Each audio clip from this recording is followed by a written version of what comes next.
Welcome students. अभी हम बनाएंगे क्लास 12 साइंस मैथमेटिक्स में डिटर्मिनेंट का जो चैप्टर है उसमें एक्सरसाइज 2A इसके short answer type question number आगे 7 से। इससे पहले वीडियो में मैंने क्वेश्चन नंबर 6 तक जो इम्पोर्टेंट था वो मैंने सॉल्व किया था। उस वीडियो का लिंक मैं नीचे डिस्क्रिप्शन में दे दूँगा, वहाँ से आप देख सकते हैं। तो आज मैं इस चैप्टर यानी इस एक्सरसाइज को कंप्लीट करने वाला हूँ। जो इसका मेन क्वेश्चन है वो मैं सॉल्व कर दूंगा। जैसे अभी यहाँ पे क्वेश्चन नंबर 7 से अगर हम देखेंगे तो यहाँ पे है डिटर्मिनेंट का वैल्यू हमें इवैल्यूएट करना है। ठीक है, डिटर्मिनेंट का वैल्यू पता करना कितना होगा।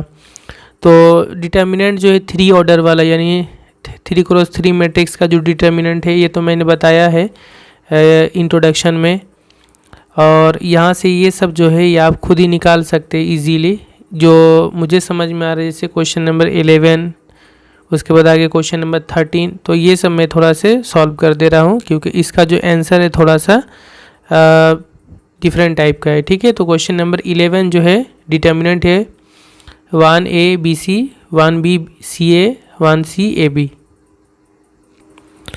तो स्टूडेंट जैसे हम लोग सिंपल तरीका यूज़ करते हैं डिटर्मिनेंट निकालने के लिए हम उसी तरह से यूज़ करेंगे।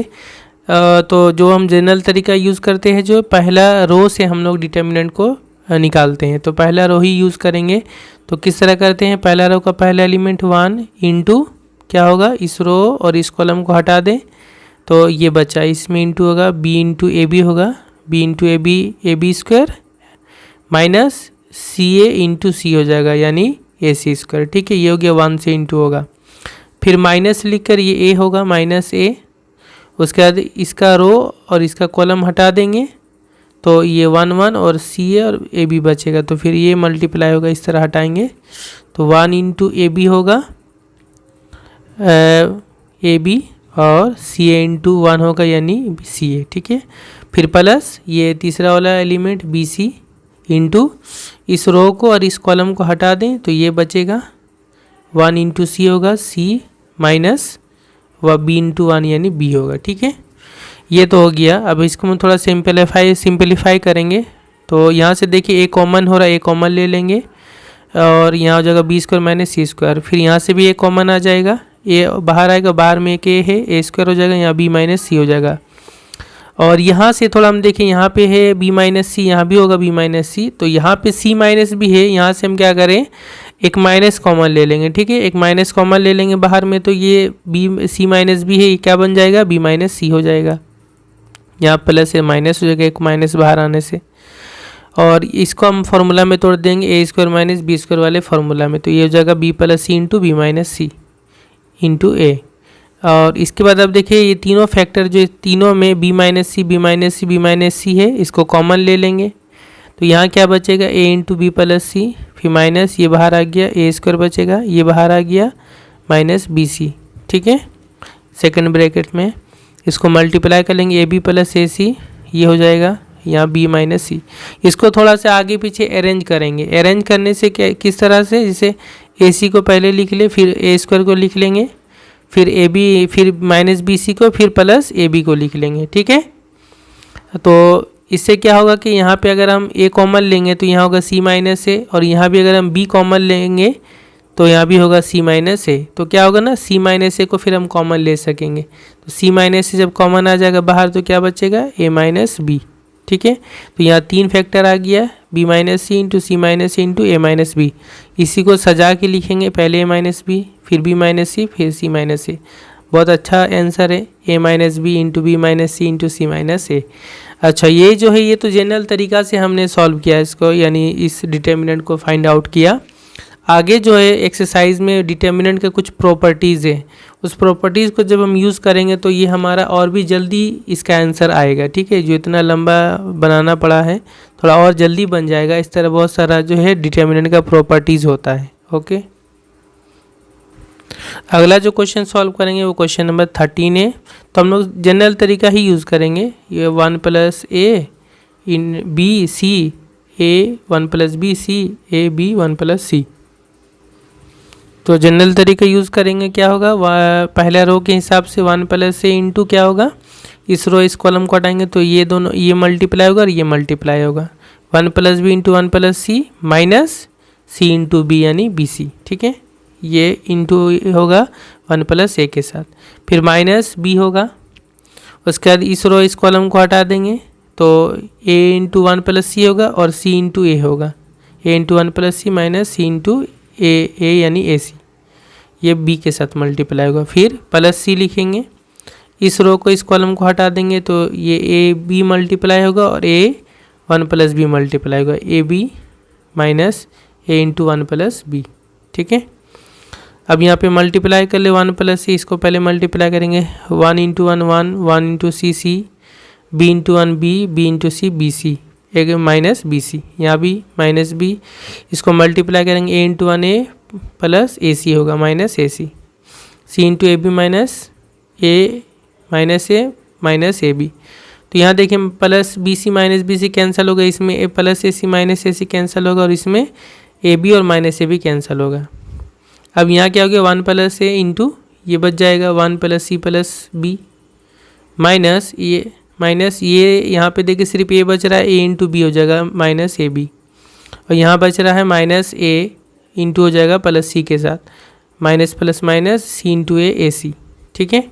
इसको फिर मल्टीप्लाई करेंगे 1 इंटू ये करेंगे इतना ही होगा, प्लस ए इंटू करेंगे A into 1 A into C A into B A B, फिर minus A B minus A C, ये कैंसिल हो जाएगा plus A C minus A C और plus A B minus A B cancel, answer होगा 1 plus, इसको सजा के लिखेंगे A plus B plus C, ठीक है। ये हो गया आंसर। और इसमें से एक लास्ट ये बना लेंगे 16 नंबर, और ये सब आप खुद से ट्राई करेंगे, ठीक है। 16 में यहाँ पे साइन अल्फा वगैरह है, एनसीईआरटी में आया हुआ भी है क्वेश्चन, इसका भी बहुत इजी आंसर है, 0 आंसर है। ये डिटर्मिनेंट है, बहुत इजी है क्योंकि यहाँ पे पहले 0 है, 0 इंटू इस रो को इस कॉलम को हटाएंगे तो जो भी आएगा 0 से मल्टीप्लाई होगा तो 0 हो जाएगा, ठीक है। फिर भी मैंने लिख दिया है 0 इंटू क्या होगा, 0 इंटू 0 होगा माइनस ये इंटू ये होगा 0 इंटू 0 0, और ये जब इसके साथ मल्टीप्लाई होगा और बीच में एक माइनस होता है, ये इसका भी माइनस है प्लस हो जाएगा, sine B into sine B, sine square B हो जाएगा, ये पूरा मल्टीप्लाई होगा 0 से तो 0 ही होगा। फिर माइनस लिख के साइन अल्फा इंटू इस रो को इस कॉलम को हटाएंगे तो ये माइनस साइन अल्फा 0 से मल्टीप्लाई होगा 0 होगा, और minus sign beta cos alpha से मल्टीप्लाई होगा यानी साइन बीटा कोस अल्फा। फिर लास्ट में माइनस प्लस होता है तो प्लस फिर माइनस कोस अल्फा लिखेंगे तो अल्टीमेटली माइनस कोस अल्फा होगा, है ना। यहाँ प्लस और यहाँ फिर इसका माइनस, प्लस माइनस माइनस होगा कोस अल्फा। इस रो को इस कॉलम को हटा देंगे तो ये इससे मल्टीप्लाई होगा, minus minus plus sine square minus minus plus sine alpha sign beta होगा, माइनस 0 इंटू ये होगा यानी 0 हो जाएगा। अब ये जो भी होगा ये साइन स्क्वायर बीटा 0 के साथ मल्टीप्लाई होगा 0 हो जाएगा, ये मैंने हटा दिया यहाँ से, ठीक है। ये इससे ये मल्टीप्लाई होगा तो माइनस माइनस प्लस हो जाएगा, sine alpha sign beta cos alpha ये होगा, और इसको इससे मल्टीप्लाई करेंगे तो minus cos alpha sign beta होगा, ये दोनों सेम है ना, sine alpha cos alpha sign beta है, इससे इसको माइनस करेंगे 0 आंसर होगा। इसके बाद जो क्वेश्चन है इसमें बोला है write down the minors and cofactors of each element of the following determinants. यहाँ जो डिटर्मिनेंट इसमें से हर एक डिटर्मिनेंट में हर एक एलिमेंट का माइनर और उसका कोफैक्टर लिखना है, ठीक है।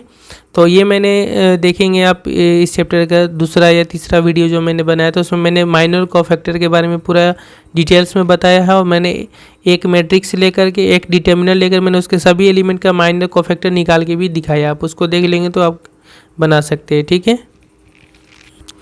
आगे आते हैं 4 मार्क्स के क्वेश्चन में। तो पहला वाला डिटर्मिनेंट जो है इसमें बोला evaluate the determinant these by expansion and Sarrus rule, यानी इस डिटर्मिनेंट को हमें एक बार एक्सपेंशन यानी जिस तरह नॉर्मल तरीका से हम लोग बनाते हैं डिटर्मिनेंट उस तरह से भी वैल्यू निकालना है, और दूसरा जो एक सारूस रूल है उस रूल से भी डिटर्मिनेंट का वैल्यू निकाला जाता है, उस रूल से भी निकालने के लिए बोला है। वो रूल क्या मैं किताब में दिखा दे रहा हूँ, और रूल यहाँ पे लिखा हुआ सारूस रूल, ये पेज नंबर है 142 में है ICND के बुक में।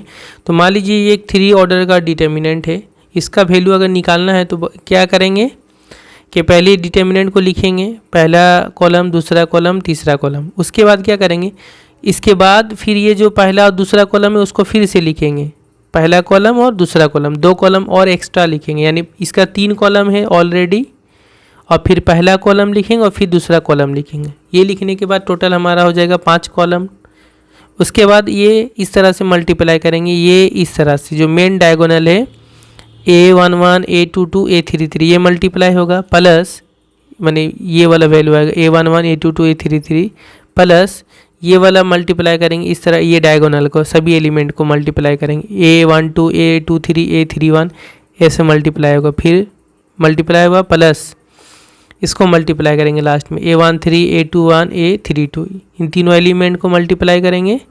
ये किस तरह करेंगे, यानी ये वाला मल्टीप्लाई करेंगे प्लस ये वाला प्लस ये वाला, ठीक है, माइनस अब इधर से करेंगे जो इसका जो सेकेंडरी डायगोनल है इधर से ये वाला और ये वाला, इन तीनों को मल्टीप्लाई करेंगे प्लस ये वाला और ये वाला, इन तीनों को मल्टीप्लाई करेंगे प्लस ये वाला और ये वाला, इन तीनों को मल्टीप्लाई करेंगे। फिर ये जो भी वैल्यू आएगा यही होगा डिटर्मिनेंट का वैल्यू, ठीक है। तो किस तरह से करेंगे देखते हैं। तो स्टूडेंट मैंने इसको सिंपल तरीका से नहीं बनाया, सारूस वाला रूल से बना दिया। आप सिंपल तरीका से भी बना के देखेंगे सेम वैल्यू आएगा। तो क्या करना है सारूस रूल से कि ये तीनों कॉलम लिखेंगे 1 2 3, उसके बाद पहला कॉलम फिर लिखेंगे, दूसरा कॉलम फिर लिखेंगे, टोटल 5 कॉलम हो गया। अब किस तरह से करना है, इस तरह से इन तीनों को मल्टीप्लाई करना होगा, यानी 2 1 और 1 इस तरह से, ठीक है।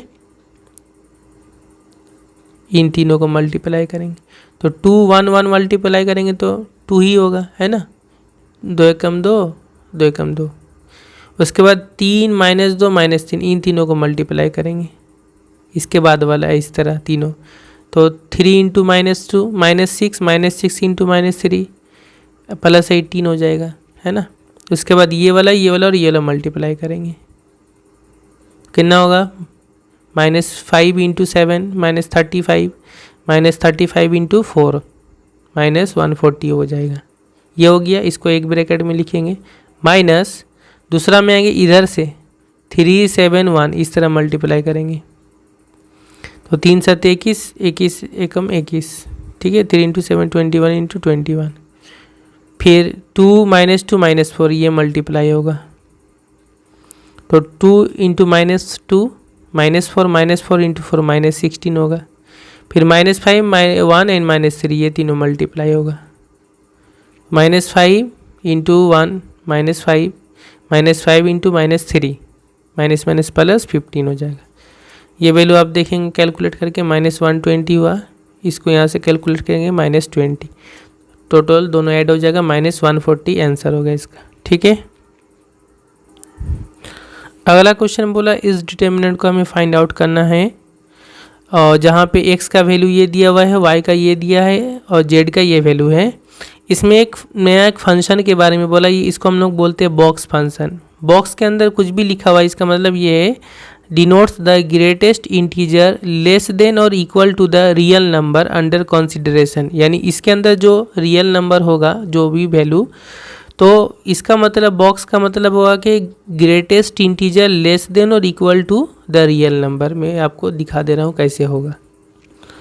जैसे बॉक्स x लिखा हुआ है तो डिनोट्स क्या करेगा, the greatest integer less than equal to x। अगर x लिखेंगे तो x से वो सबसे बड़ा इंटीजर वैल्यू लेना पड़ेगा जो कि x के इक्वल होगा या x से छोटा होगा, और ये बॉक्स का है जो है डिनोट्स द ग्रेटेस्ट इंटीजर, तो बॉक्स का जो वैल्यू होगा वो इंटीजर होगा। जैसे अगर हम लिखेंगे बॉक्स के अंदर कोई इंटीजर, तो वो इंटीजर जितना लिखेंगे उतना ही वैल्यू होगा, क्योंकि इसका मतलब ये है कि इसका जो वैल्यू आएगा वो 1 के इक्वल होगा या 1 से छोटा होगा, और वो इंटीजर होगा, ठीक है।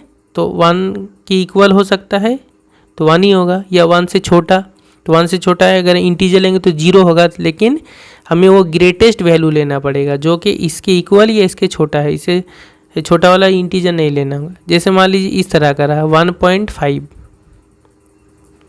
तो 1.5 ये वो x का वैल्यू, तो ये बॉक्स 1.5 का वैल्यू क्या होगा, इसका मतलब ये हो रहा हमें वो इंटीजर लेना होगा जो इसके इक्वल या इससे छोटा होगा, ठीक है। तो ये 1.5 यानी 1.5 है, तो इससे छोटा या इसके इक्वल, ये सॉरी ऐसा हमें इंटीजर लेना पड़ेगा जो इसके इक्वल हो। इसके इक्वल तो कोई इंटीजर नहीं है, या इस माने वो बड़ा से बड़ा इंटीजर लेना होगा जो इससे छोटा हो, इससे वैल्यू छोटा हो, तो वो भी होगा 1, ठीक है, क्योंकि 1 इससे छोटा है और ये इंटीजर वैल्यू है। 2 नहीं ले सकते, क्यों? 1.5 यानी 1.5, उसके बाद जो इंटीजर होगा 2 होगा, तो 2 नहीं ले सकते हैं क्योंकि वो इससे बड़ा हो जा रहा है। अच्छा, 0 नहीं ले सकते, क्यों? 0 नहीं ले सकते इसलिए क्योंकि 0 तो इससे छोटा है, ये भी इंटीजर है, लेकिन हमें वो बड़ा से बड़ा इंटीजर लेना है जो इसके इक्वल हुआ या इससे छोटा है। तो ये दोनों वैल्यू आ रहा है, तो ये इससे भी बड़ा है, जो इससे छोटा है, लेकिन क्या होगा कि वो 0 बड़ा इंटीजर है, यानी 0 हम नहीं लेंगे, बल्कि इससे बड़ा इंटीजर हमें तो मिल रहा है जो इससे छोटा है, तो वो बड़ा से बड़ा इंटीजर लेना पड़ेगा जो इससे छोटा हो या इसके इक्वल हो, ठीक है, लेकिन इससे बड़ा ना हो, इस तरह से। तो ये जो यहाँ पे वैल्यू है, x का वैल्यू -1 से 1 के बीच में है, तो हम x का वैल्यू 1 नहीं ले सकते क्योंकि ये 1 से छोटा है, तो हम x का वैल्यू क्या लेंगे? -1 लेंगे, ठीक है। तो बॉक्स x का मतलब होगा -1, क्योंकि हमें जो भी वैल्यू मिलेगा बॉक्स में वो इंटीजर मिलेगा, ठीक है, इंटीजर ही लेना होगा। -1 की इक्वल होगा या उससे बड़ा होगा, लेकिन 1 से छोटा होगा। यहाँ देखेंगे अगर हम, तो y हम क्या लेंगे? 1 से छोटा और 0 के इक्वल या 0 से बड़ा, तो y का वैल्यू हम 0 ले सकते हैं, ठीक है, जो 1 से तो छोटा है, लेकिन हम 1 से छोटा मान लीजिए 0.5 होता है, तो हम पॉइंट में नहीं ले सकते क्योंकि बॉक्स का मतलब ये होता है इंटीजर वैल्यू।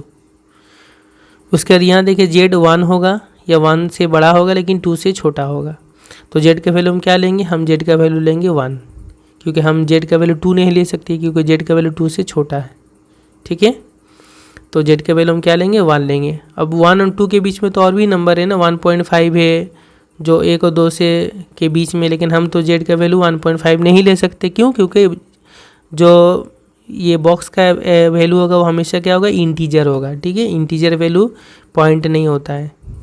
तो ये तीनों वैल्यू मिल गया हमें, बॉक्स x मतलब -1, बॉक्स y मतलब 0 एंड बॉक्स z मतलब 1। अब हम इसका वैल्यू को हम लोग डिटर्मिनेंट में पुट करेंगे। तो ये था हमारा डिटर्मिनेंट। तो बॉक्स x का मतलब -1 + 1, बॉक्स y मतलब 0, बॉक्स z मतलब 1। इसी तरह सभी वैल्यू हमने पुट कर दिया।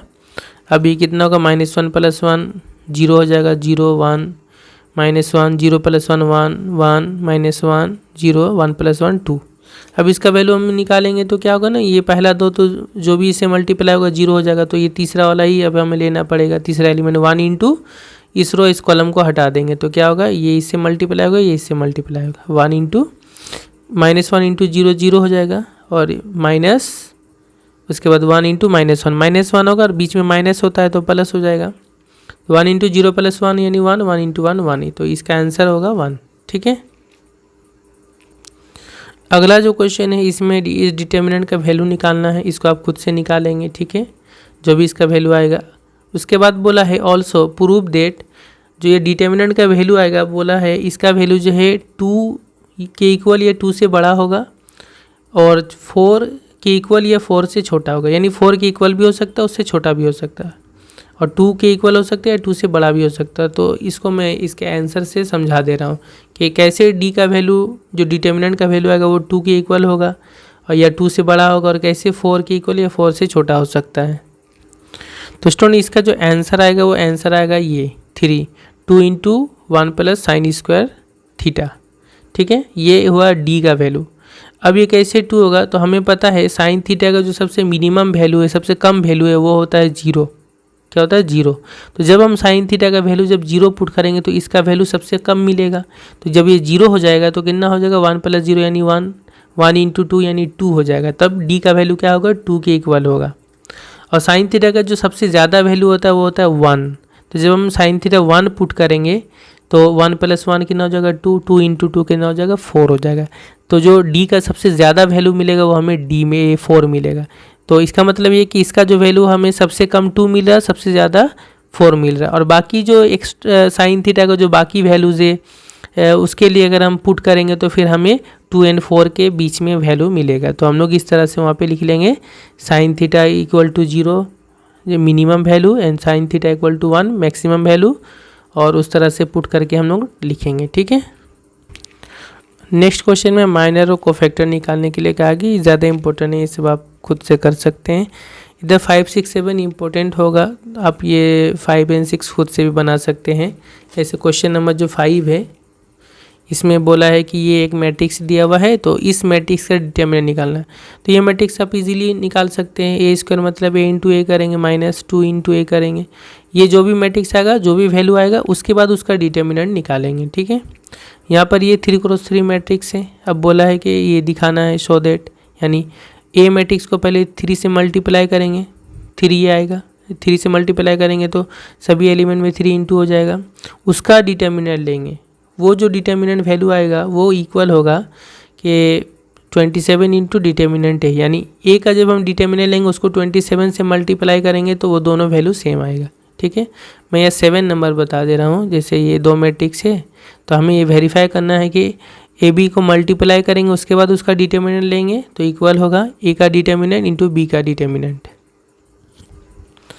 तो देखिए स्टूडेंट यहाँ पे ए और बी है, हमें वेरीफाई ये करना है।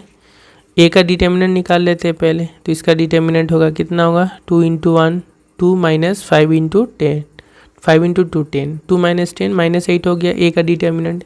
बी का डिटर्मिनेंट क्या होगा, इसका डिटर्मिनेंट 4 इंटू 5 20 माइनस, और माइनस के बाद फिर -3 इंटू 2 यानी -6, बीच में माइनस तो प्लस हो जाएगा, यानी 26 हो जाएगा। ठीक है। तो डिटर्मिनेंट ए इंटू डिटर्मिनेंट बी क्या होगा, डिटर्मिनेंट ए है -8 इंटू, यहाँ पे इंटू है, डिटर्मिनेंट बी यानी 26, तो ये दोनों मल्टीप्लाई करेंगे -208 होगा। ठीक है। अब हम निकालेंगे A B matrix. A B matrix क्या होगा, matrix A into matrix B, row into column multiply जिस तरह होता है, 2 इंटू 4 होगा, 5 इंटू 2 होगा, इस रो से इस कॉलम को मल्टीप्लाई करेंगे तो ये हो जाएगा 8 प्लस 10 यानी 18 हो जाएगा। फिर इस रो को इस कॉलम से मल्टीप्लाई करेंगे, 2 इंटू -3 5 इंटू 5 यानी -6 इंटू 25 प्लस 25 यानी 19 हो जाएगा। ठीक है। उसके बाद ये रो ये कॉलम 2 इंटू 4 1 इंटू 2 8 प्लस 2 यानी 10 हो जाएगा।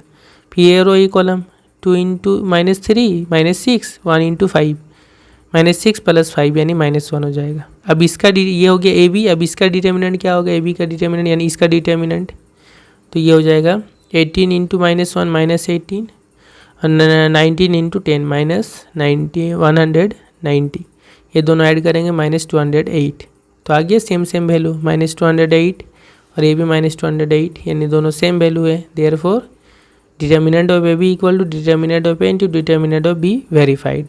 तो ये एक अच्छा प्रॉपर्टी डिटर्मिनेंट का आगे हम लोग देखेंगे कि दो मैट्रिक्स को अगर हम मल्टीप्लाई करते हैं उसका डिटर्मिनेंट लेंगे तो इक्वल होता है determinant of matrix A into determinant of matrix B. Next और लास्ट है लॉन्ग क्वेश्चन है 5 मार्क्स वाला, जिसमें पहला है ये function F theta equal to ये डिटर्मिनेंट है, then find the value of F of π/6, यानी थीटा के जगह में π/6 पुट करना है हर एक जगह पे। ठीक है। तो ये हमने पुट कर दिया वैल्यू एफ ऑफ π/6 थीटा के जगह में, हर एक जगह में π/6 हो जाएगा। इसका वैल्यू हमें पता है क्या होता है, cos π/6 यानी cos 30 का वैल्यू क्या होता है √3/2, उसका होल स्क्वायर होगा तो 3/4 हो जाएगा। इसी तरह cos π/6 यानी √3/2 इंटू साइन π/6 यानी 1/2 होगा, तो √3/2 इंटू 1/2 हो जाएगा, तो यानी ये होगा √3/2 इंटू 1/2, तो √3/4 हो जाएगा। ठीक है। ये वाला से √3/4, फिर माइनस यहाँ भी हो जाएगा साइन π/6 यानी 1/2 माइनस हो जाएगा साथ में, ये दोनों सेम ये है तो ये भी √3/4 हो जाएगा। ये साइन π/6 का होल स्क्वायर है यानी साइन π/6 यानी 1/2 उसका होल स्क्वायर यानी 1/4 होगा, cos π/6 √3/2 होगा, साइन π/6 1/2 होगा, माइनस cos π/6 यानी माइनस √3/2 और ये 0।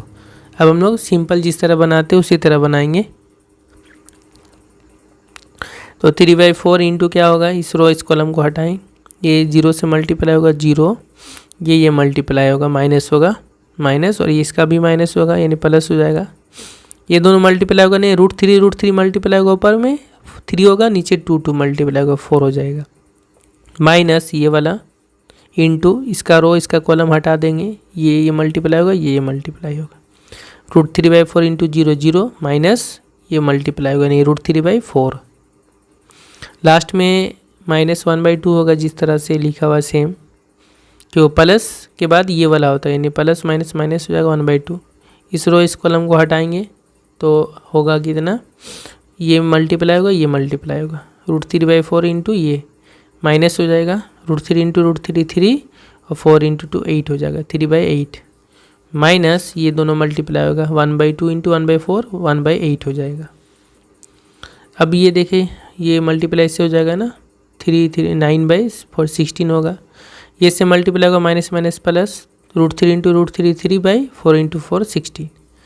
ये एक साथ अगर हम कर लेंगे तो ये कितना हो जाएगा, नीचे 8 है, सेम एलसीएम आएगा, तो -4 -3 और -1 होगा, -4/8 इंटू ये माइनस माइनस प्लस हो जाएगा, 4 इंटू 1 4 हो जाएगा, नीचे 8 हो जाएगा। ऐसे हम काट सकते हैं लेकिन हमने काटा नहीं, क्यों, क्योंकि नीचे सेम हो जाने से एलसीएम सेम आ जाएगा। तो 16 हो गया, 9 + 3 + 4 16 हो जाएगा, 16/16 कैंसिल होगा, 1 हो जाएगा आंसर।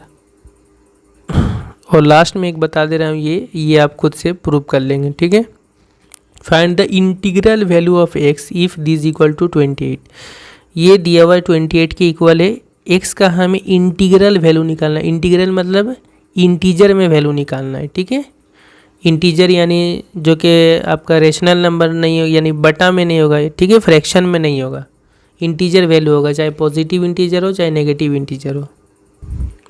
तो देखिए इसको सॉल्व करेंगे, दिस इक्वल टू 28 है, x² इंटू क्या होगा, ये रो ये कॉलम हटाई, 2 इंटू 4 होगा, 1 इंटू 1 होगा, 2 into 4 8 minus 1 into 1 1 minus x, इस रो इस कॉलम को हटाएंगे तो 0 इंटू 4 होगा 0, 3 इंटू 1 होगा -3, फिर +1, इस रो इस कॉलम को हटाएंगे तो ये 0 इंटू 1 होगा, 3 इंटू 2 होगा, 0 into 1 0 minus 3 into 2 6 equal to 28।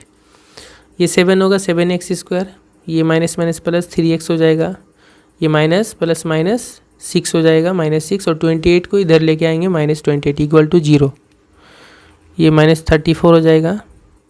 34 into 7 करेंगे, उसके बाद उसको हमें इस तरह तोड़ना है कि उनका जो माइनस होके वो 3 होगा, यानी 2 नंबर में तोड़ना है, जिसको घटा के माइनस करके 3 आएगा। तो 7 इंटू 34 हमने इधर कर लिया, इसको तोड़ दिया 17 इंटू 2 में, फिर 7 इंटू 2 कर लिया, 14 + 17, ये दोनों पेयर होगा। 17 से 14 घटाएंगे तो 3 होगा, और ये दोनों मल्टीप्लाई करेंगे तो इतना ही होगा, जितना 7 इंटू 34 होगा। तो ये 17x से x माइनस 14x हो जाएगा, ठीक है, 3 के जगह पे। यहाँ से x कॉमन लेंगे, 7x + 17, यहाँ से 2 कॉमन लेंगे, 7x + 17, ये हो जाएगा इक्वल टू 0। यहाँ से x का वैल्यू आएगा -17/7, यहाँ से x का वैल्यू आएगा 2। अब बोला x का 2 वैल्यू हो रहा है, लेकिन क्वेश्चन में क्या बोला है कि जो इंटीजर वैल्यू होगा, तो इंटीजर कौन, ये तो फ्रैक्शन है, तो नॉट एक्सेप्टेबल, ये होगा फ्रैक्शन इंटीजर वैल्यू, तो ये होगा आंसर, ठीक है। तो ये हमारा डिटर्मिनेंट का पहला चैप्टर कंप्लीट। और जो मैंने अभी सॉल्व किया, जो कुछ भी, इसका PDF डिस्क्रिप्शन में दे दूंगा, वहाँ से आप देख सकते हैं, डाउनलोड करके रख सकते हैं। आगे फिर डिटर्मिनेंट के प्रॉपर्टीज़ पे वीडियो बनाऊंगा।